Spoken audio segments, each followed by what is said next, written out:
Muy buenas noches, tengan todos ustedes. Soy el doctor Eduardo Antonio Lara Pérez. A nombre de la Fraternidad Médica por la Salud, Médicos Unidos por México, les doy la más cordial bienvenida este viernes 7 de octubre del año 2022. El tema del día de hoy será terapias avanzadas en enfermedades neurológicas y va a ser impartido por el doctor Neri Alexander González Rodríguez. El doctor Neri Alexander González Rodríguez es médico cirujano y partero por la Universidad Autónoma de Nuevo León. Hizo especialidad de neurocirugía en el Servicio de Neurocirugía y Terapia Endovascular Neurológica en el Hospital Universitario Dr. José Eleuterio González de la Facultad de Medicina de la Universidad Autónoma de Nuevo León. Hizo subespecialidad en neurocirugía funcional, esterotaxia y radiocirugía en el Centro Médico Nacional 20 de noviembre del ISSSTE. Radioneurocirugía en el Instituto Nacional de Neurología y Neurocirugía, Dr. Manuel Velasco Suárez. Área de experto de alta especialidad en estimulación cerebral profunda, cirugía de Parkinson y movimientos anormales, cirugía de epilepsia, neurocirugía oncológica, técnicas avanzadas para el manejo del dolor refractario, neuralgia trigeminal, espalda fallida y espasticidad, estimulación espinal, radioneurocirugía oncológica, radioneurocirugía funcional, terapias avanzadas para el manejo de trastornos psiquiátricos refractarios a tratamiento y endoscopía cerebral. Es un gusto para mí darle la bienvenida al doctor Neri González. Doctor, los micrófonos son suyos. Buenas noches. ¿Qué tal? Muy buenas noches. Un gusto que me permitan compartir y estar en este foro con ustedes. Me siento muy honrado de la invitación y compartir con la Sociedad de Médicos esta charla del día de hoy, viernes por la noche, ya casi fin de semana, ¿verdad? Y pues bueno, sin más preámbulo, pues iniciaré con mi tema. Voy a compartirles la pantalla.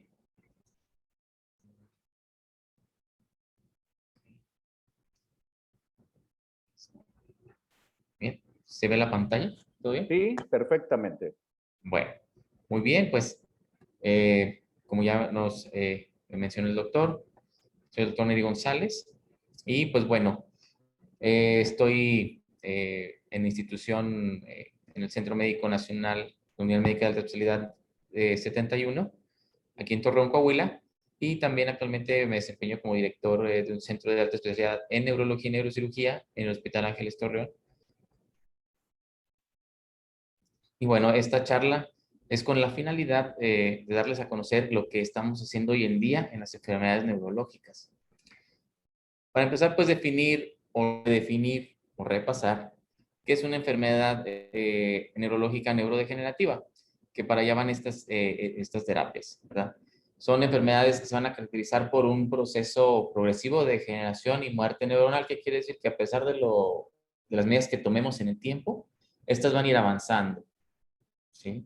Eso es importante para definir al paciente, como una enfermedad de Parkinson, Alzheimer, y algunas otras que ahorita vamos a mencionar. En la línea del tiempo no se detiene, solamente tenemos medidas para mejorar la calidad de vida o tratamientos para evitar la rápida progresión, ¿verdad? Entonces, entre sí se distingue, pues, como sabemos, con cualquier enfermedad por sus síntomas y evoluciones diferentes, ¿verdad? Pero, ¿qué características tienen estas enfermedades en general? ¿Verdad? Que pues son crónicas, que generan una discapacidad física, intelectual y social, estigmatizan al paciente. Hay mucho desconocimiento, gran desconocimiento incluso entre el mismo gremio médico de cómo se refieren, cómo se canalizan este tipo de pacientes. Incluso entre los mismos especialistas, a veces hay desconocimiento, por eso es importante hacer difusión de esto. Hay dependencia de estas personas, disminuye su calidad de vida rápidamente y hay repercusión individual social y para la persona afectada y sus familias. Por eso son enfermedades tan catastróficas.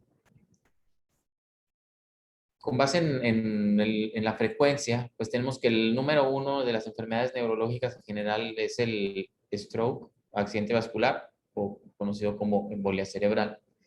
En segundo lugar lo ocupa el Alzheimer. Solamente detrás del Alzheimer, en las neurodegenerativas, la enfermedad de Parkinson. Para que dentro de las enfermedades neurológicas esté la tercera causa, Parkinson, y la segunda en neurodegenerativas, quiere decir que esto es muy, muy frecuente. Pero ¿por qué no es tan habitual que conozcamos Parkinson? Porque es subdiagnosticado, ¿verdad? Y muchas de estas personas se aíslan socialmente. Entonces, por eso es tan importantes. Sabemos que a nivel mundial esta es la tercera causa de una enfermedad neurológica. Tenemos que saber cómo detectarla, cuándo referirla y qué existe actualmente para poderla tratar. Después están las cefaleas, distintos tipos de cefalea, como la tensional, migraña, y luego sigue otra enfermedad, que es la epilepsia, que también está muy estigmatizada, subdiagnosticada y muchas veces mal tratada.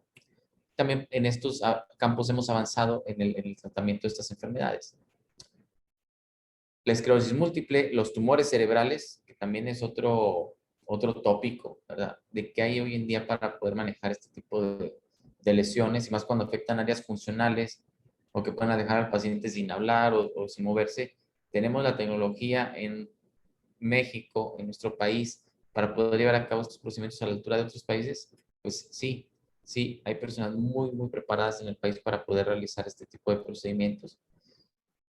Después, algunas enfermedades un poquito ya más raras, pero con lo que estamos muy relacionados es con el trastorno por déficit de atención y hiperactividad y el trastorno de espectro autista, ¿verdad? Por eso las resalto en negritas.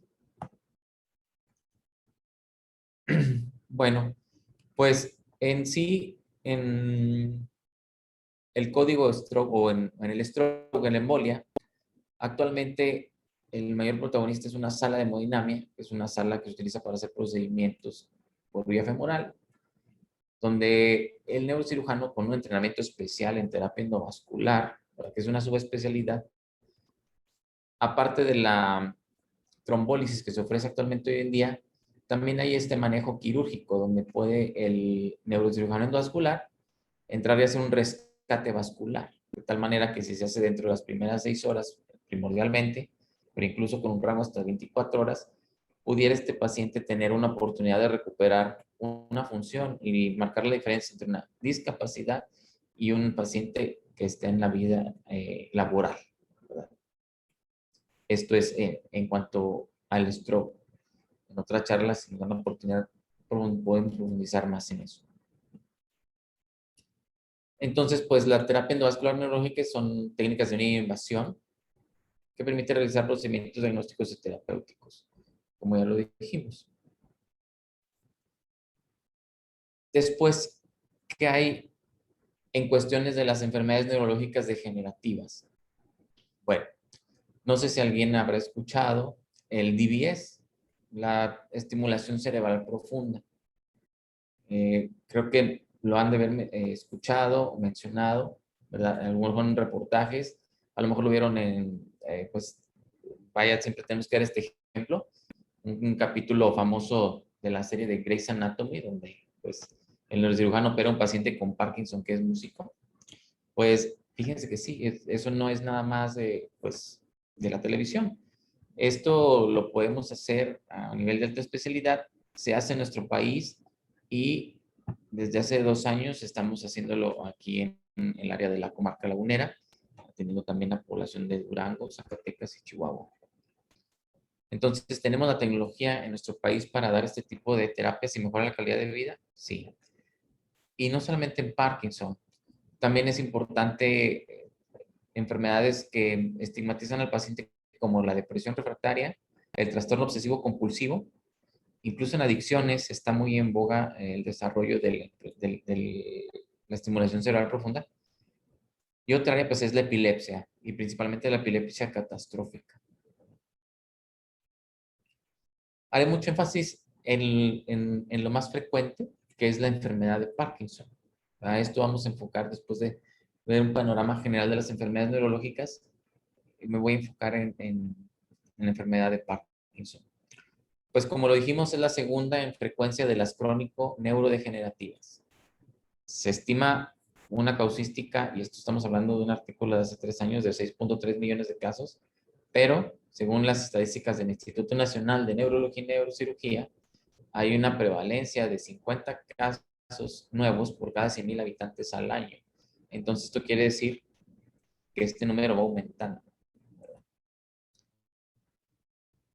No tiene un perfil determinado en cuanto a que no quiere decir que si alguien se cayó y se pegó de chiquito va a ser Parkinson, o si el papá de alguien tiene Parkinson, que va a padecer Parkinson. Las mayores determinantes, pues que son habitualmente personas entre 50 y 65 años, ¿verdad? Cuando es menores de esta edad, se dice que es un Parkinson juvenil, ¿verdad? Y el que aparece entre la tercera década y la cuarta década, y después de la cuarta década, pues un Parkinson de inicio temprano, pero la edad habitual es entre 50 y 65 años. Pues es más común en el adulto mayor, la edad es aparentemente el mayor factor de riesgo. Factores genéticos, pues no es determinante. Puede ser con una probabilidad mayor, pero no determina. Factores ambientales, pues la exposición a metales pesados, ¿verdad? Pesticidas o herbicidas han sido encontrados en pacientes que tienen estas enfermedades, pero tampoco se ha asociado que sea la causa determinante de. ¿Y qué es lo que pasa? Porque hay un trastorno en los movimientos, porque hay temblor, rigidez, lentitud y alteraciones de la marcha, pues hay una degeneración de la sustancia negra que se encuentra a nivel del tallo cerebral, específicamente en el área ventral del mesencéfalo, ¿verdad? Hay una despoblación amplia de estas neuronas que producen dopamina, y la dopamina, como bien sabemos, es la encargada de regular los circuitos de facilitación y restricción de movimiento en los núcleos de la base, en tu tálamo, globo pálido externo, globo pálido interno, caudado, ¿verdad? En esas áreas es la encargada de regular, en conjunto con la corteza cerebral y el área motora, la sinergia de los movimientos. Entonces, de ahí viene la explicación de por qué en estos pacientes hay tantas alteraciones. Está disregulada tanto la vía facilitadora, que es la que tiembla, y también la vía restrictiva, que es por lo que tiemblan, y la vía facilitadora, que es por lo que también tienen rigidez. O sea, un paciente que a la vez tiene alterado y se facilita además el movimiento a un grado que está temblando aún en reposo, pero a la vez puede estar rígido porque la vía facilitadora no funciona adecuadamente. Entonces, así como soy de caótico explicar esto, y de paradójico, imagínense cómo es la vida del paciente, ¿verdad? Y pues aquí un pequeño esquema para ejemplificar, ¿verdad? Cómo actúan o en qué lados actúan, o cómo es el circuito de los movimientos, que principalmente pues está dado por los núcleos de la base, ¿verdad? Se expresan en la parte central del cerebro, y son los que mencionamos, ¿verdad? Es el estriado, que es el globo pálido externo, el globo pálido interno, el putamen, ¿verdad? Estas están en sinergia por medio de la dopamina. Se regula neurotransmisores como el glutamato y el GABA. Y hay dos vías, como les mencionaba, ¿verdad? Una que facilita el movimiento y una que restringe el movimiento. Pero las dos son mediadas por la dopamina que se produce en la sustancia negra. Entonces, al faltar esta dopamina, pues hay una alteración manifiesta de los movimientos. ¿Y qué se hace habitualmente en esto? Pues bueno, en esta parte podemos ver que el Parkinson tiene dos tipos de síntomas. Los motores, que son los que todos conocemos, y los no motores. Los no motores, pues, son más secuelares a lo que pasa o a los cambios cerebrales que hay en el paciente por esta disminución en la producción de dopamina y esta falta de este neurotransmisor. es alteraciones cognitivas, principalmente en las áreas frontales, alteraciones en el cálculo, memoria, insomnio, depresión, pérdida del olfato, ansiedad. Incluso hemos visto que en los pacientes uno de los síntomas más tempranos, obviamente en ese momento no se dan cuenta, pero después dicen, yo hace mucho perdí el olfato o siempre padecí de mucho estreñimiento, sin que todos los que padezcan estreñimiento te vayan a padecer Parkinson, pero principalmente la pérdida del olfato y alteraciones gastrointestinales severas. En cuanto a los motores, pues este es el eje principal, ¿no? Es el eje en el cual nosotros como médicos, conociendo esto, podemos sospechar al menos de una enfermedad de Parkinson, que es el temblor en reposo, el clásico temblor de cuentamonedas, la bradicinesia, la lentitud en los movimientos, las personas están encorvadas, caminan con dificultad, rigidez muscular, la clásica rueda dentada, y alteraciones en la marcha y cambios en la postura. Ahorita lo vamos a ejemplificar en algunos videos para poder reconocer estos síntomas. ¿Y qué impacto tiene en la calidad de vida esta enfermedad? Pues primero es una cascada, ¿no? Es una bola de nieve. Va a causar depresión, lo que lleva a la ansiedad, generando otros trastornos no motores. Luego están los trastornos motores que imposibilitan la vida social. Y finalmente el paciente viene sufriendo un déficit cognitivo severo. Esto es lo más lamentable. En estas dos escalas es lo más lamentable. Pero sabemos que hoy en día hay cosas que van a retardar mucho, mucho, pero mucho este déficit cognitivo. Y es una terapia de ellas, es la estimulación cerebral. Pero esto no crean que es de ayer o hace un año, hace 2 años. La cirugía de Parkinson viene eh, o data, ¿verdad? De 1908, donde Victor Alexander Haden y el ingeniero Robert Henry Clark fueron pioneros de equipos de estereotaxia. Un equipo de estereotaxia, ahorita lo vamos a ver, es un equipo donde transformamos el cerebro en un plano cartesiano con coordenadas X, Y y Z. ¿Y qué hicieron ellos? Primero lesionaron, como en estos pacientes, pues lo primero que se les ocurrió era, pues, ¿dónde se genera el movimiento? Pues la vía corticoespinal. Pero tenía una alta movilidad, porque pues sí le quitaban el temblor al paciente, pero lo dejaban con hemiplegia, secuelas catastróficas. En el 47, pues ya se prueban algunas técnicas neuroquirúrgicas, una lesión en el tálamo y en el globo pálido, que son los precursores, con el que había buenos resultados. Luego en 1950 un cirujano lesiona la arteria carotídea anterior, pues que prácticamente esto irriga los núcleos de la base provocando una lesión en el tálamo, que fue una técnica muy usada entre el 50 y el 60. Pero ¿qué ocurre en el 1960? ¿Por qué se pierde la secuencia de la cirugía o del tratamiento quirúrgico en los movimientos anormales? Porque se introduce lo que todos conocemos, la levodopa-carbidopa, y empieza a ser el boom. Los pacientes se toman la pastilla, y más los que están en estadio temprano, y se controlan perfectamente. Sin embargo, veanla en la línea del tiempo, hacia 1980 va renaciendo la cirugía. ¿Qué fue lo que pasó? Pues se dieron cuenta que al pasar el tiempo, la dopamina o la levodopa va perdiendo su efecto. Produce fenómenos determinados impredecibles, va a producir disinesias severas, va a producir varios efectos colaterales y el paciente ya no se va a estar controlando. Entonces vuelve a, a resurgir en el 80. Es el 87, este famoso médico, Luis Benavid, es el primero que reporta la implantación de los electrodos en el núcleo subtalámico. Es una persona que tuvo un aporte enorme para la humanidad, ¿verdad? Al hacer los experimentos, vio como para cuando se hacían las lesiones o cuando se hacen lesionectomías en tálamo, para dar un preámbulo, se pone también un electrodo, pero temporal, para probar que realmente se elimine el movimiento. Entonces a él se le ocurrió porque ese electrodo no dejarlo de manera permanente y ponerle una fuente externa, ¿verdad? Que es esta. Y ahí es donde nace la estimulación cerebral profunda. Y en 1993 reporta su primer caso con implantación en el núcleo subtalámico.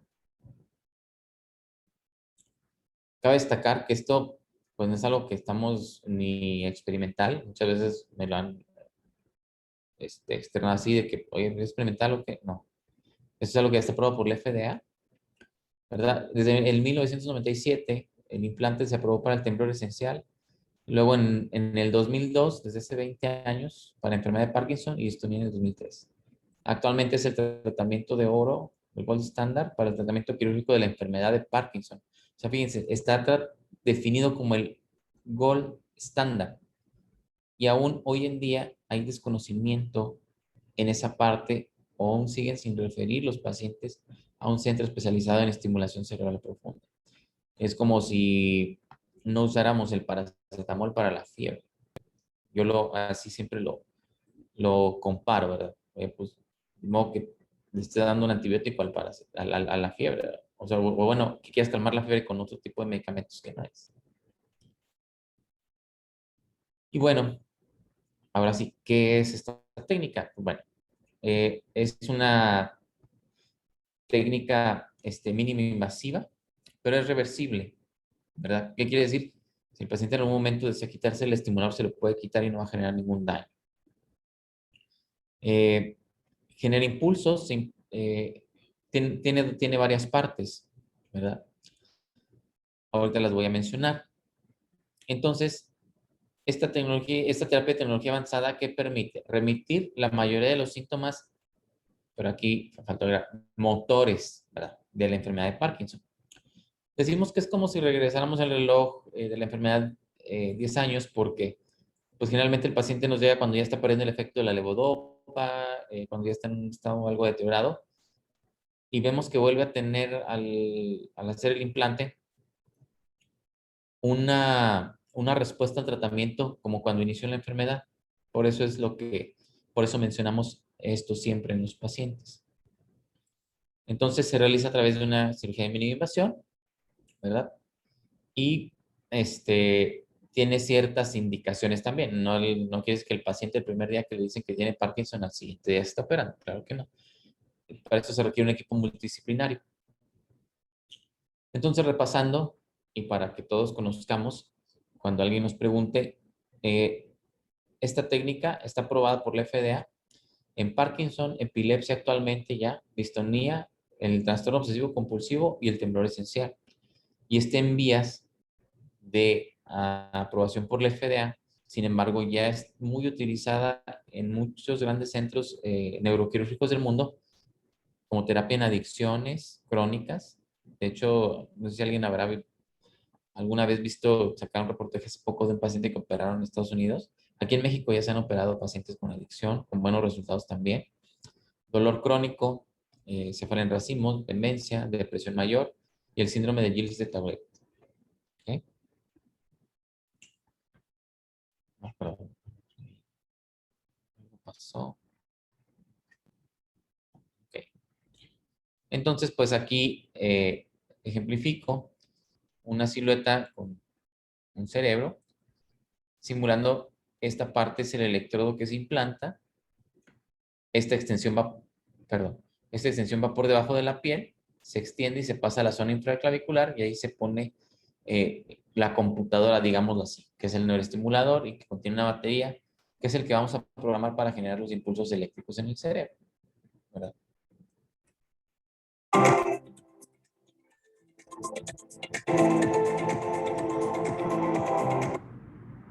Entonces es un ejemplo de cómo funciona, ¿verdad? Como para esquematizarlo más. ¿Qué beneficios potenciales tiene? Pues disminuye los temblores, la rigidez y la marcha.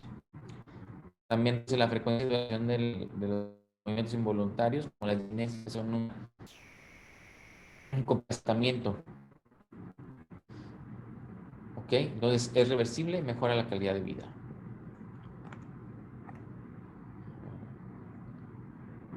bueno, entonces, de qué parte se conforma un estimulador cerebral profundo? Pues de un electrodo que se implanta a través de una pequeña abertura en el cráneo, una extensión, que es un cable que va por debajo de la piel y se extiende hacia la zona infraclavicular, y el estimulador cerebral propiamente, que es esta computadora o mini computadora que se programa para generar los impulsos eléctricos que van a actuar en los núcleos de la base,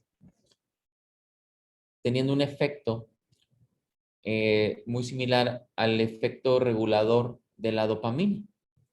Entonces, este electrodo genera impulsos eléctricos a cierta frecuencia, amplitud y voltaje, que es la cual nosotros regulamos, y eso nos permite ayudar a regular estos centros del movimiento y sincronizarlos para que el paciente tenga una mejoría. ¿Okay? Bueno, ¿cuándo hay que considerar en un paciente? Si ustedes tienen paciente por su consulta externa, si conocen pacientes con esta enfermedad, pues son pacientes que tienen que tener al menos 4 años con el diagnóstico, ya que muchos de trastornos del movimiento van cambiando a través del tiempo la clínica, pero incluso hoy en día es aceptado 3 años. Que el paciente tenga complicaciones motoras no controladas con la medicación de manera adecuada, como les decía, el paciente empieza tomándose una pastilla cada 8 horas, luego una cada 6, luego una cada 5, luego un cuarto cada 3, y luego ya no sabe a qué horas tomársela porque se la toma y le hace efecto muy tarde, y luego de repente se le acaba el efecto y se queda prácticamente, lo refieren ellos, congelados. Hacemos una prueba con la levodopa, por eso esto es muy importante. Les mencionaba que la actividad eléctrica que proporcionamos a las áreas profundas del cerebro mediante los estimuladores hacen un efecto similar a la regulación de la dopamina. Pues la levodopa sabemos que es un precursor, un agonista, y el paciente que tenga una respuesta mayor al 30%, tenemos un porcentaje de un 50, un 70% de éxito en la mejoría de los síntomas. Si un paciente no cumple con mínimo el 30% de respuesta en el test de la levodopa, es muy probable que no vaya a tener un beneficio con el DBS. Y hay que ser muy honestos en este aspecto. Hay pacientes que, por más que queramos apoyarlos, algunos no van a ser candidatos. Sin embargo, más del 80% de los pacientes que tienen Parkinson, en un momento de la enfermedad van a ser candidatos a la estimulación cerebral profunda. ¿Okay? Entonces, otro punto cardinal, pues las fluctuaciones motoras que les explicaba, las discinesias y el temblor severo. En esto sí, hay pacientes que mejoran en el test de levodopa a todo menos al temblor. También es una indicación. ¿Okay?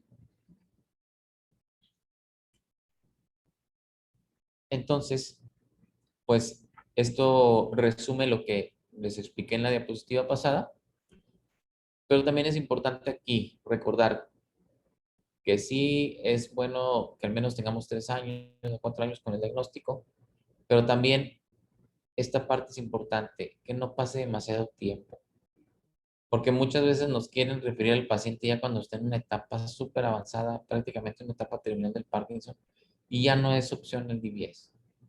El DBS es para una etapa intermedia. ¿Okay? El Parkinson la dividimos en 5 etapas. Entre la tercera, segunda y tercera es una buena etapa para empezar a canalizar a los pacientes. Entonces, una forma muy fácil de hacer un screening inicial. Si la persona ha sufrido Parkinson al menos durante 3, 4 años, los síntomas interfieren con sus actividades diarias, si ingiere algún medicamento como la levodopa, y si percibe alguna mejoría cuando toma la medicación.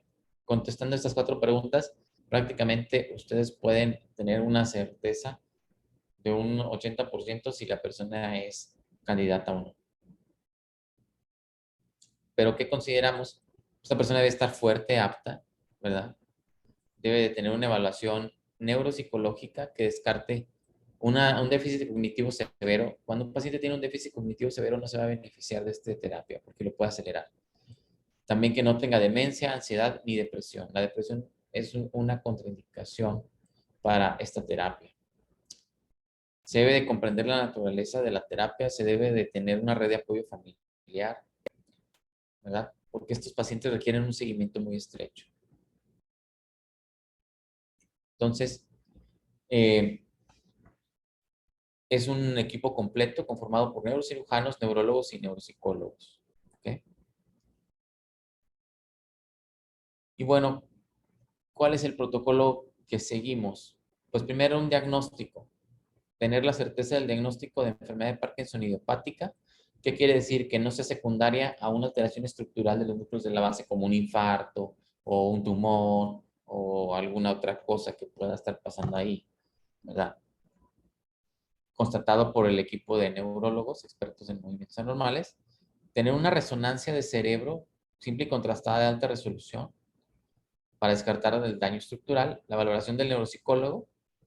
La prueba con la levodopa, ¿verdad? No nos referimos a con el medicamento y sin el medicamento y qué tanta respuesta hay del estado de prendido o en on, que es el estado en el que el paciente está bien, o en off cuando está rígido. Que lo evalúe neurocirugía y después de evaluarlo, proponerlo y se hace una sesión colegiada interdisciplinaria, donde los dos servicios, dentro de todos los servicios más bien se ponen de acuerdo para saber si el paciente, para compartir sus ideas o más bien su expertise para proponer o escoger a los pacientes candidatos con mayores probabilidades. Ahora pues nos estamos preguntando, bueno, ¿cómo se hace? ¿Qué especialistas hay? ¿En qué y cómo mejora el paciente? ¿Cómo se maneja y cómo se controla un estimulador? Pues al principio nosotros todo esto lo explicábamos, pero se hacía algo tedioso y pues es difícil a veces imaginarse las cosas cuando no hemos entrado a un quirófano. Pero para eso es esta charla, para mostrarles qué es lo que hacemos, ¿verdad? Entonces nos dimos a la tarea de documentar uno de los casos que hicimos, ¿verdad? Que ahorita les voy a poner. Esta es una imagen de tomografía de cráneo, donde lo que les presento es el tipo de imágenes que usamos y cómo los softwares computacionales que utilizamos nos dan, prácticamente nosotros podemos delimitar las estructuras profundas cerebrales. Aquí estamos viendo los núcleos rojos, el área del mesencéfalo, estamos viendo el área subtalámica, ¿verdad? Estamos viendo el área, los núcleos, ¿verdad? Entonces, aquí podemos nosotros planear, si queremos poner un estimulador en el subtálamo, identificamos la zona, la marcamos y de ahí hacemos una planeación para seguir una trayectoria en la cirugía. En la resonancia tenemos imágenes tan bonitas que podemos incluso dibujar los tractos de la vía corticoespinal, los tractos frontoparietales, los tractos frontal superior, el tracto arcuato. ¿Para qué? Para nosotros ver que en la trayectoria de nuestro electrodo hacia el centro del cerebro no toquemos estructuras funcionales ni vasculares y podamos hacer un procedimiento limpio sin causar un daño o un déficit neurológico.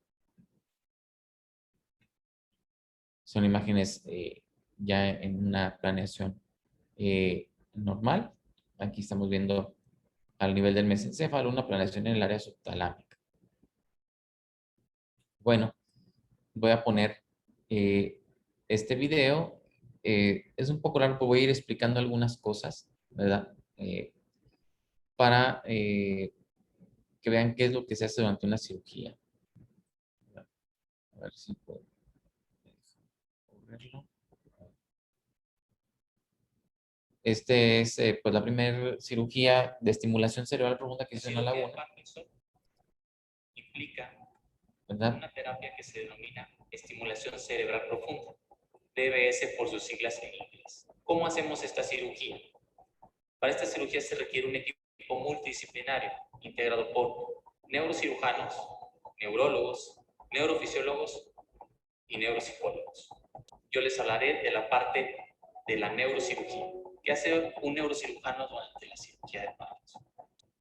Primero llegamos muy temprano en la mañana y tenemos que colocar un marco especial en la cabeza del paciente, que es como un cuadro en el cual nos vamos a guiar, vamos a usar como un sistema de navegación para localizar las estructuras profundas que son causantes de la alteración de los movimientos del Parkinson.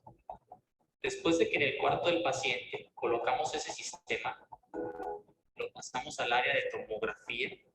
Hacemos una tomografía cerebral. Aquí es con el paciente, con el marco colocado en el paciente, con unos pinchos. En esa computadora nosotros vamos a localizar las estructuras cerebrales a las cuales vamos a acceder. Después de que hacemos esto, en la computadora planeamos toda la cirugía. Después de planearla en la computadora, ahora sí vamos a pasar al quirófano. Existen dos tipos de terapias que en estos grupos interdisciplinares de trabajo se proponen. Una es la cirugía ablativa, que consiste en hacer una pequeña quemadura en el núcleo cerebral, una estimulación cerebral profunda, que es hasta la fecha la cirugía que se considera como gold standard o terapia estándar, la mejor terapia para el trastorno del movimiento. Y esto consiste en activar el cerebro mediante ciertas corrientes de electricidad que funcionan en esta zona de lo que es, digamos que este es el cerebro de un paciente. Aquí estamos viendo las señales que vienen de las zonas la cirugía profundas, como son, es con el paciente despierto, tiene esa particularidad. Los basales se generan a través de estos impulsos eléctricos que se generan en esta zona cerebral. Y entonces esta zona cerebral, a la hora de tener un correcto frenado de ciertas señales o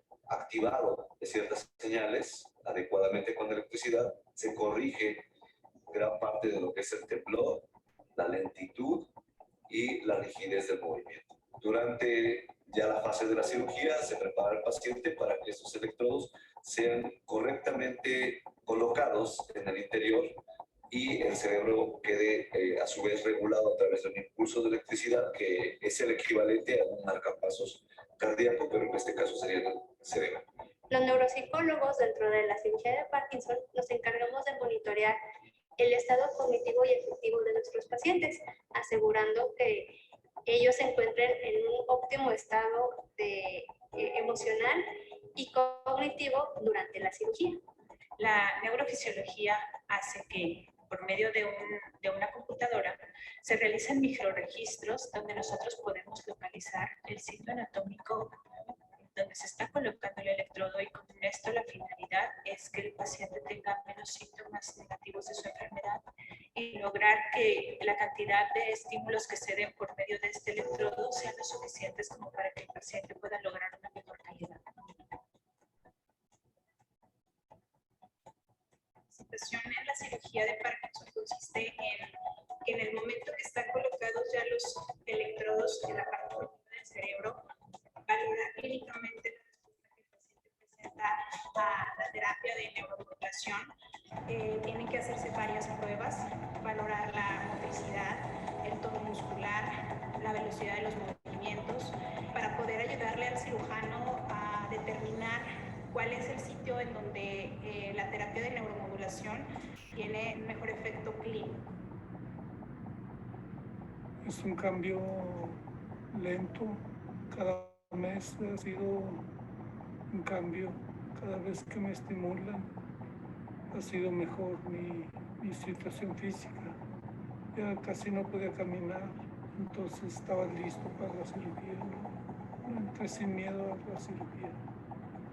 Ahora puedo hacer cosas que no podía hacer antes. Bañarme era un problema, comer era mi mayor miedo, ya hasta ni quería comer. Inclusive creo que estoy más repuesto, estoy un poco más gordito. Es muy profesional el doctor Neri, tiene una calidez humana que yo nunca he visto en ningún otro doctor. Y todos los doctores de aquí del hospital es lo mismo, se presentaron, dijeron lo que iban a hacer y fue vea de mucho ánimo para esta cirugía. Cada uno de ellos. Este dispositivo utiliza una batería que es recargable. La duración de la batería es de 10 a 15 años. Cuando llega a finalizar la vida útil de la batería, no hay que volver a implantar Vemos nuevamente cómo en se el cerebro los comunica electrodos. Simplemente hay que cambiar la este fuente, la batería, y el dispositivo de vuelve a Bluetooth con la funcionar como tableta habitualmente para lo hace. programar. Los 4 síntomas cardinales del Parkinson, que son los motores, como la lentitud de los movimientos, la rigidez que ellos sienten cuando van a realizar cualquier tarea, cuando van a bañarse, cuando van a cambiarse, eso ha mejorado mucho. La manera de caminar del paciente también ha tenido una notable mejoría, incluso hasta la voz y la expresión de su cara. Los pacientes normalmente tienen una expresión un poco triste y mejora con la estimulación. Eso también les ayuda a mejorar su estado de ánimo. Pues afortunadamente, desde que él empezó o inició su protocolo para saber si era candidato a la estimulación, ha habido una relación muy buena tanto con él como con la familia. Y eso es algo de lo esencial para que algo como esto se lleve con éxito. La red de apoyo familiar y que el médico, el paciente y la familia realmente estén en una comunión, que sepan a dónde van, qué objetivo van a perseguir, para que tampoco jamás se genere una falsa expectativa y él termine satisfecho con los resultados, tanto la familia y nosotros como equipo multidisciplinario. Bueno, afortunadamente todo va muy bien con el paciente Jesús. El efecto se ve desde incluso inmediato, desde el momento de la cirugía. Posterior, el estimulador tiene que quedar apagado, ¿sí? Para que haya una cicatrización. Y se cita al mes al paciente. Mes con mes hemos visto cambios positivos en él. Ahorita ya al 4.º mes de operado, hemos encontrado ya casi el modo adecuado en el que su estimulador va a estar funcionando, que ese es el objetivo de evaluarlo mes a mes.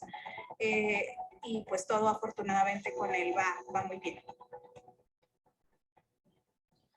Muy bien, pues quise compartir este material con todos porque es la forma más gráfica de ejemplificar qué es lo que sucede en una cirugía de Parkinson. Si vieron desde el momento de la colocación del marco en la mañana, el aro metálico que tenía el paciente, que la cirugía es con el paciente despierto, porque tenemos que verificar en el momento que estamos implantando el electrodo que quede en una colocación adecuada, que realmente a qué frecuencia, a qué voltaje, a qué amplitud la estimulación eléctrica va a tener efectos benéficos en él. Y esto debe estar corroborado pues por la neuróloga clínica, debe estar al pendiente de la neurofisióloga, porque también se traduce, todo esto tiene una traducción gráfica y neurofisiológica como si fuera un electroencefalograma, pero tiene la peculiaridad de que esto también genera un sonido. Ustedes pueden buscar videos a través de los canales de redes sociales donde pueden poner el cantar de las neuronas y van a ver este tipo de estudios que es muy bonito. Es una cirugía donde podemos corroborar todo lo que leemos en los libros, de cómo funcionan las vías y de cómo funcionan los ganglios basales. Entonces, es una experiencia muy satisfactoria. Es algo con lo que podemos apoyar a nuestros pacientes. También aquí, ahora quiero ejemplificarles un caso que hicimos en la institución. Ese es un paciente de 53 años de edad, el músico de profesión, que acudió con nosotros para la valoración.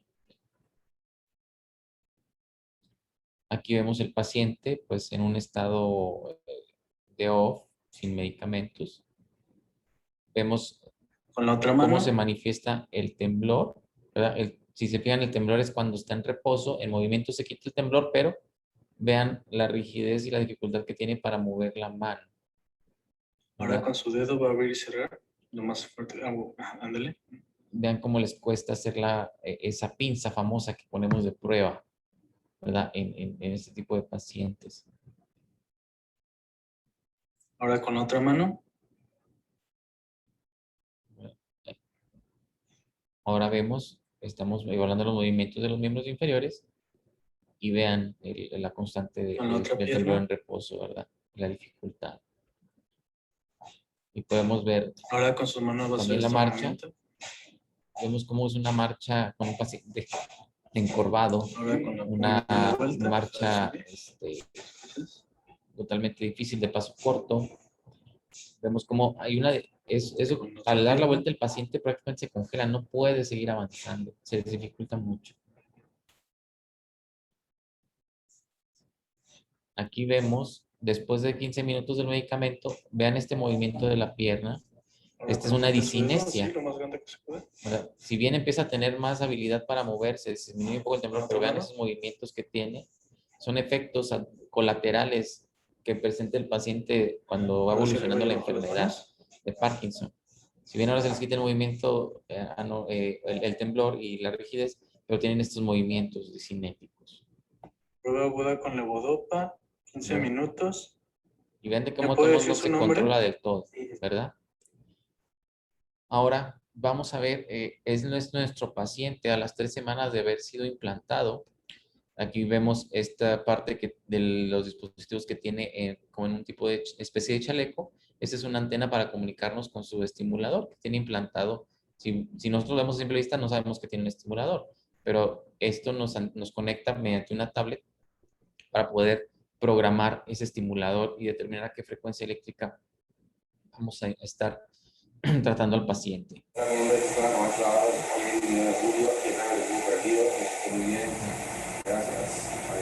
Vean cómo cambia la expresión de su cara, la Ahora voz, siéntese. cómo mejora, Sus cómo se manos puede adelante, levantar, por favor. ¿verdad? Ok. Cómo puede... Ahora va a ser las pincitas Vean la amplias. diferencia, Exacto. Ok. ¿verdad? Ahora vamos a ver la agilidad de sus brazos. Va a tocarse la punta de su nariz y va a hacer esto. Más arriba, eso. Uno a la vez. Primero, eso. Coordinación, eso. Muy bien. Ahora en sus piernas, ¿sí? Va a ser lo de los taloncitos. Vean que no poder ni siquiera levantar Ahora los talones, punta talón. como hay una mejoría notoria, Del otro lado. ¿verdad? Y pues vamos a ver, también hacemos una Muy prueba bien. para ver cómo camina. Ahora puro talón del lado izquierdo. Ok. Cruce sus brazos. ¿Se puede levantar de la silla, por favor? Excelente. Y pues vemos cómo aquí el paciente con la estimulación, ¿Puede dar ahí la vuelta, por favor? cómo ha mejorado la calidad de su marcha, cómo antes no puede dar la vuelta y cómo ahora es algo que, Sí. que se le facilita. Excelente. Y pues bueno, aquí está un video que nos manda el paciente. Echándose una bailada.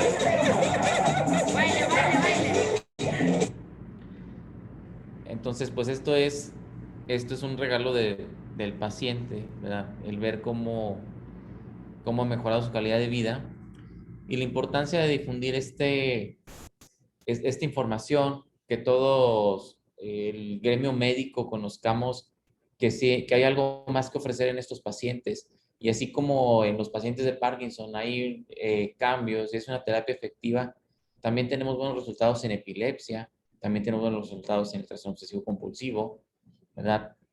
Tendría que extenderme horas para poder tocar cada tópico y ejemplificar cada uno, pero dado el tiempo que tenemos para charlar y lo que nos puede ser más práctico, pues es el difundir lo más frecuente que es la enfermedad de Parkinson, las enfermedades neurodegenerativas. Sin embargo, pues hacer énfasis en que esta terapia también funciona en las enfermedades que les acabo de mencionar y que sepan que cuando conozcan a alguien con este tipo de enfermedades, pues que les platiquen, ¿verdad? Que les den a conocer, incluso si su especialista no las ha ofrecido. Si ustedes conocen a alguien con estas enfermedades que les menciono, ¿verdad? Yo he visto que hay estas opciones, ¿verdad? Para poderles mejorar su calidad de vida, para poder tener gente más productiva, menores índices de discapacidad, menor estigmatización social y pues hacer uso de la tecnología y pues de la preparación que hoy en día muchos de nuestros médicos a nivel nacional pues pueden pueden hacer, ¿verdad? Si bien la mayoría de los especialistas se concentran en las ciudades grandes, ahora pues, nosotros nos hemos dado la tarea de poner al alcance, ¿verdad?, en toda la región del norte, este tipo de terapias. Y pues decir que esto no es posible hacerlo solo, no es un trabajo de una sola especialista, es un equipo multidisciplinario, su servidor, mi maestro y colega y socio, el doctor Manuel Hernández Salazar, en el área de neurocirugía, de neurología, la doctora Diana Sánchez, neurofisiología, la doctora Penélope Galván, la neuropsicóloga, en anestesiología, ¿verdad? Es un equipo de mucha gente la que tiene que ponerse de acuerdo y funcionar como un engranaje para realizar un procedimiento de esta naturaleza, pero es una buena oportunidad. Aquí, pues, algo científico para que pues, les diga, no, no existe, o me han llegado a tocar así que cuestionan que si esto funciona. Pues claro que hay literatura a nivel internacional, muchos artículos que la avalan, y pues vemos cómo hoy en día la tendencia es que en estadios tempranos se considera y es recomendado la terapia de estimulación cerebral profunda, no solo en estadios avanzados. Y pongo estos dos casos de ejemplo en mis charlas y algunos otros más, porque el primer paciente que documentamos es un paciente que tenía más de 12 años ya de evolución, muchos años de evolución con la enfermedad de Parkinson. Y el segundo paciente tenía 6 años con la enfermedad de Parkinson, tiene 6 años con la enfermedad de Parkinson. Entonces, vean cómo en los dos hay una mejoría muy notable y ellos lo documentan de su calidad de vida, de sus funciones, pero vean cómo cuando agarramos al paciente en una etapa menos avanzada, mejora aún más su calidad de vida. O sea, podemos retornarlo más funcional, ¿sí? Entonces, este es el mensaje, ¿verdad? Entonces, otro documento también aquí, del grupo de Benavit, en el Lancet, ¿verdad? Donde nos menciona que también, ¿verdad? Esto es aplicable para en etapas tempranas, aún en países en vez de desarrollo, ¿verdad? Aquí también vemos, ¿verdad?, que como en un metaanálisis de grupos aleatorizados, ¿verdad?, describe cómo en este metaanálisis la eficacia de la estimulación cerebral profunda en los síntomas motores, funcionalidad y calidad de vida, ¿verdad? Entonces, como digo, tanto mejoría en los síntomas como en las escalas de calidad de vida, que hoy en día es un parteaguas para ver los resultados y medir nuestras terapias.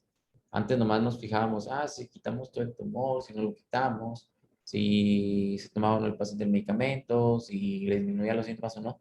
Pero hoy en día, la métrica más importante en cualquier tratamiento es la mejoría en la calidad de vida. Bueno, en otra ocasión podremos tocar este tópico. Es un tópico prácticamente para hablar otra hora más, ¿verdad?, de la que ya llevamos. Pero también dejarles el mensaje que también es una terapia emergente para depresión y adicciones y aprobada para epilepsia. ¿Okay? Y pues con esto concluiría yo esta parte de la charla y pues dar espacio a comentarios, a alguna pregunta que tengan que pueda apoyarles con muchísimo gusto. Sí, voy a dejar de compartir mi pantalla. Entonces, muy bien, muchas gracias, doctor González, doctor Nery González. Hay varias preguntas y comentarios. Si nos quiere hacer favor de dejar de compartir su pantalla. Y quiero mencionar que básicamente el Parkinson ha sido una preocupación que tiene décadas, que hemos ido aprendiendo. Se han intentado varios tipos de tratamiento, desde hacer un trasplante de piplón y cosas por el estilo, porque es una enfermedad que está aumentando sus tasas de incidencia, que deteriora mucho la calidad de vida de la gente que lo padece y tristemente se está presentando en edades más tempranas. En algunas ocasiones se creían que existían algunos factores de riesgo, como gente muy carnívora o algunos estilos de vida o cosas de ese tipo. Hace no menos de una década en Europa y en Estados Unidos, pues se ha hecho una práctica común, incluso las clínicas Mayo, si mal no recuerdo, usted me corregirá, pues lo recomiendan ya muy ampliamente, la estimulación cerebral profunda. Y a mí me parece que con este comentario damos pie a las inquietudes que tiene el doctor Pedro Riquelme de la ciudad de Puebla. Dice, interesante charla, en pacientes con Alzheimer, ¿funciona este tipo de terapia? Pues en pacientes con Alzheimer no se ha documentado una efectividad. Han investigado muchos grandes de la neurocirugía funcional, sin embargo no se han logrado tener resultados favorables o reproducibles, ¿verdad? Que puedan ser documentados o con la cual se pueda recomendar esto para Alzheimer. Realmente aún no. Muy bien, muchas gracias. La doctora Araceli de la Ciudad de México pregunta, buenas noches, dice, doctor Neri, muchas gracias por su interesante e importante ponencia. Ya sé que en la Ciudad de México se realiza esta cirugía en instituciones como el IMSS, pero al parecer no es fácil que se tenga acceso a ellas. Vi el logo del Hospital Ángeles, a nivel privado, ¿qué tan cara es la cirugía? Pues sí, no es una terapia barata, claro que no, ¿verdad?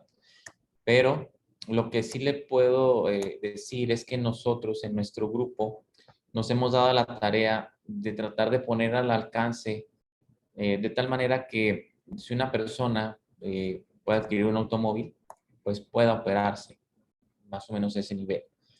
Tenemos diferentes acuerdos, tenemos un convenio con el hospital aquí en Torreón, ¿verdad? Y muy probable próximamente ahí en el hospital Roma, en la Ciudad de México, estamos trabajando en ello, para que se haga más accesible, que esto, le digo, que alguien que pueda comprar un automóvil, pues tenga la manera de operarse mediante algunos convenios, tanto de financiamiento y de disminución de costos, ¿verdad? Con la finalidad de promover y de poner al alcance de la mayor parte de gente que podamos esta terapia. Si bien lo vieron, aquí presento dos casos, uno que hicimos en la institución, en la UMAE 71, y el otro que hicimos, uno de los que hemos hecho en la medicina privada, y es un paciente también en el cual pues toda su familia se puso de acuerdo, tiene una red de apoyo y tomó esas opciones que tenemos de convenios para poder realizar y llevar a cabo su tratamiento. Entonces, sí hay la posibilidad, incluso me atrevería a decir que aquí en nuestra zona es mucho más, o más bien mucho menos, es más económico que en la Ciudad de México o en Monterrey de Guadalajara realizar este procedimiento. Muy bien, muchas gracias. Yo me voy a complementar esa información. En Europa anda alrededor entre 45,000 a 50,000 euros. Ya pueden sacar ahí cuentas. Sin embargo, hay seguros de gastos médicos que absorben ese gasto y se hace mucho más accesible. Las instituciones en México, que yo sepa, carecen de este equipo y entonces tienen necesidad de hacer subrogaciones. ¿Estoy bien, doctor, o estoy mal? Sí, pues, a nivel institución de salud pública es el siglo XXI Centro Médico Occidente y la unidad de alta especialidad número 71 de Torreón. Y a nivel de ISSSTE, el Centro Médico Nacional 20 de noviembre. Y en el Instituto Nacional de Neurología y Neurocirugía también se realiza este tratamiento. O sea, ahí tienen el equipo. Sí. Muy bien. Entonces, bueno, pues de todas maneras es bastante poco si tenemos de 4 a 5 opciones para 127 millones de habitantes y para un potencial de 50 personas con este problema de Parkinson por cada 100,000, ¿no? Que más o menos es la proporción, entre 40 y 50 por 100,000, pues sigue siendo poco la oferta. Ojalá que muchos de los pacientes familiares de nosotros pues tengan la posibilidad del acceso de tener este tipo de terapia que definitivamente, y por lo que nos ha mostrado el doctor Nery González, pues cambia totalmente la calidad de vida y expectativa de vida de cada persona. Hay saludos desde Argentina para el doctor. Hay felicitaciones de la ciudad de Jalapa, la doctora Geles. La doctora Brenda Fuentes lo felicita. Excelente tema y explicación. La doctora Froilán Guerrero también le agradece y le felicita. Menciona la doctora Araceli que platicará con 2 amigos que están en esta situación. Bueno, y hay que cuidarlo porque muchos de nosotros vamos para allá. Entonces, no sé, a mí me gustaría, ya estamos sobre el tiempo, pero creo que es un tema relevante porque es un tema que no es popular. O sea, bien dijo el doctor Nery González, que es un tema que los mismos médicos desconocen, que existe una alternativa terapéutica para mejorar la calidad de vida de los pacientes con Parkinson. Y entonces, tal parece, desgraciadamente y todavía, que hoy día los pacientes con Parkinson es como que, qué mala suerte que te tocó esto, y ven progresivamente el deterioro pensando que no hay una posibilidad terapéutica para ellos.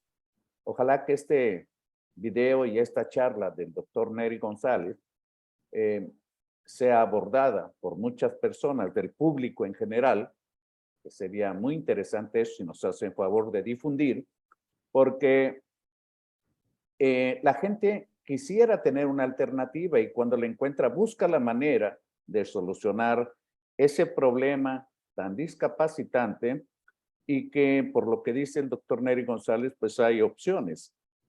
Y posiblemente, quiero pensar yo, que cuando aumenta la demanda, el precio va a bajar. Entonces, ojalá que haya muchos pacientes con Parkinson que tengan la oportunidad de mejorar su calidad de vida.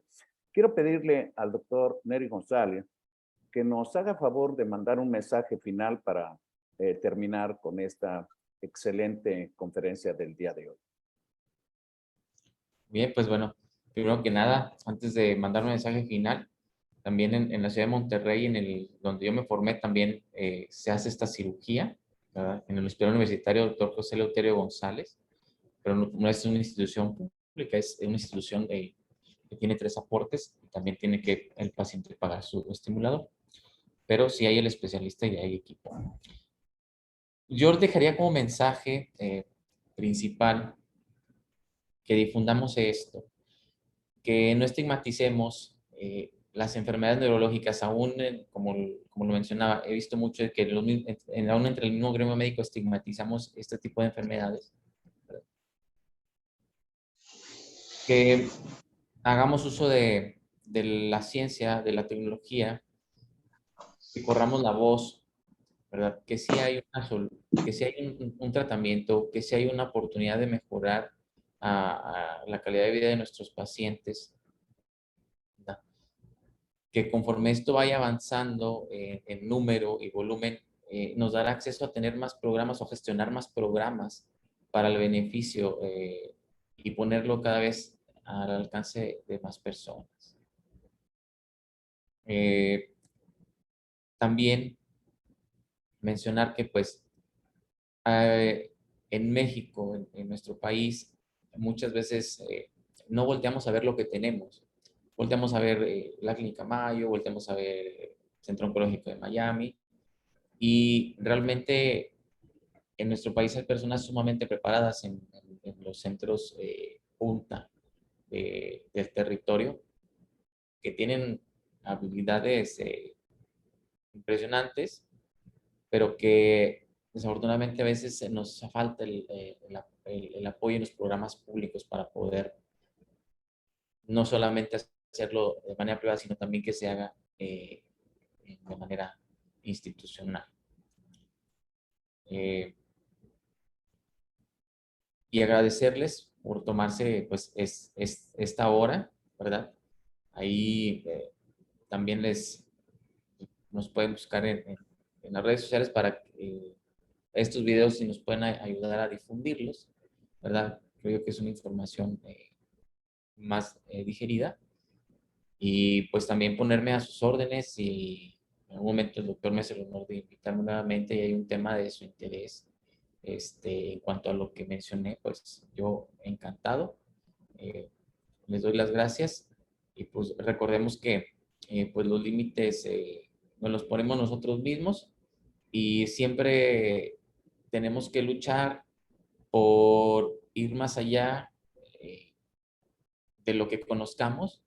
Hay mi profesor de neurocirugía, que es el jefe de servicio actual, donde yo me formé, decía: los ojos no ven lo que el cerebro no sabe. Y eso es a lo que más le tenemos que tener miedo, a no saber. Antes de decir un no hay o no existe, que siempre nos detengamos un momento a reflexionar si realmente es que nosotros no lo hemos llegado a ver o no lo hemos llegado a saber.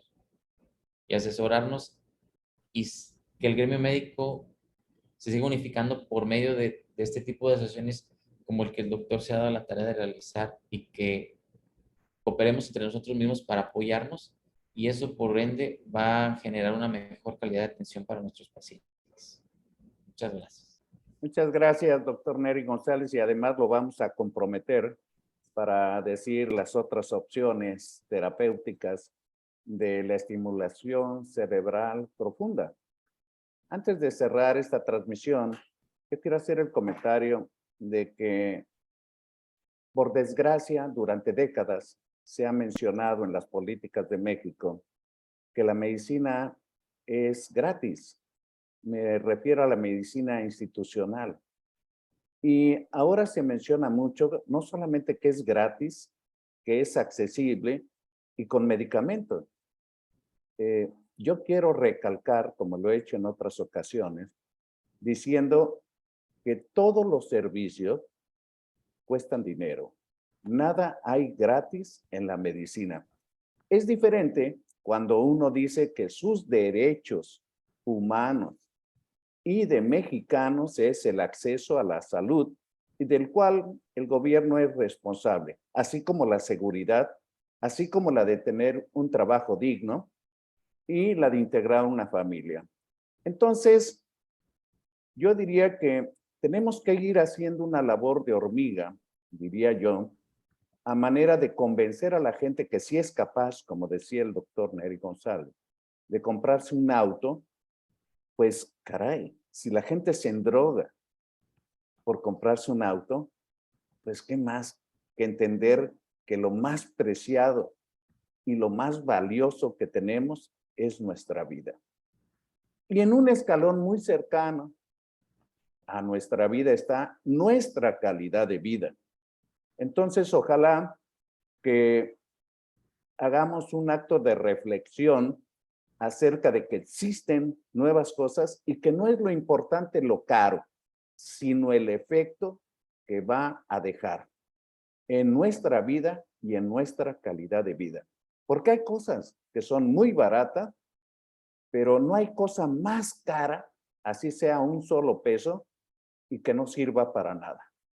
Esto, con lo que nos ha mostrado el doctor Nery González, pues es algo muy valioso que mejora la vida y la calidad de vida de pacientes que están sufriendo por la enfermedad de Parkinson.